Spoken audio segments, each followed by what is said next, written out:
पंढरपूर वारी श्रद्धा, शिस्त आणि सेवाभावाचा संगम. रामकृष्ण हरी. दरवर्षी आषाढी एकादशीला पंढरपूरच्या वाटेकडे लाखो भक्तांची पावलं वळतात.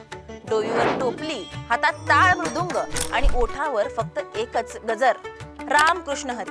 ही फक्त एक वारी नसते, हा एक जिवंत प्रवास असतो, श्रद्धेचा, निष्ठेचा आणि शिस्तीचा. पंढरपूरची वारी ही जगातील एकमेव अशी यात्रा आहे जी इतक्या भव्य प्रमाणात शांततेत पार पडते. आणि हे शक्य होतं महाराष्ट्र प्रशासनाच्या अचूक नियोजनामुळे. पोलीस खातं, आरोग्य कर्मचारी, NDRF, स्वयंसेवी संस्था आणि हजारो अनाम व्हॉलंटियर्स या साऱ्यांची मेहनत आणि सहकार्य या वारीला सुफळ संपूर्ण करतात. अनेकदा आपण ऐकतो कुठे कुंभमेळ्यात चेंगराचेंगरी, कुठे रथयात्रेत घाळ्या भाविक. इथे प्रशासन पूर्वीपासून सज्ज असतं. जगातल्या कोणत्याही ठिकाणी एवढी मोठी यात्रा केवळ भक्तिभावावर पार पडेल आणि तीही जीवितहानीशिवाय, हे ऐकून कोणाचंही मन थक्क होईल. पण वारी म्हणजे महाराष्ट्राची ओळख आणि तिचं व्यवस्थापन म्हणजे महाराष्ट्र प्रशासनाची शिस्त.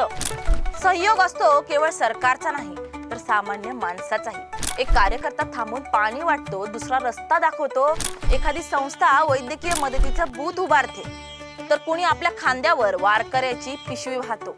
रामकृष्ण हरी या गजरात केवळ भक्ती नाही तर व्यवस्थापनाचं उत्तम उदाहरण दडलेलं आहे. आणि म्हणूनच या वारीच्या यशामागे उभं राहतं एक अदृश्य पण ठाम बळ. महाराष्ट्र प्रशासन, पोलीस दल आणि असंख्य सेवाभावी हात. तर बोला जय जय रामकृष्ण हरी.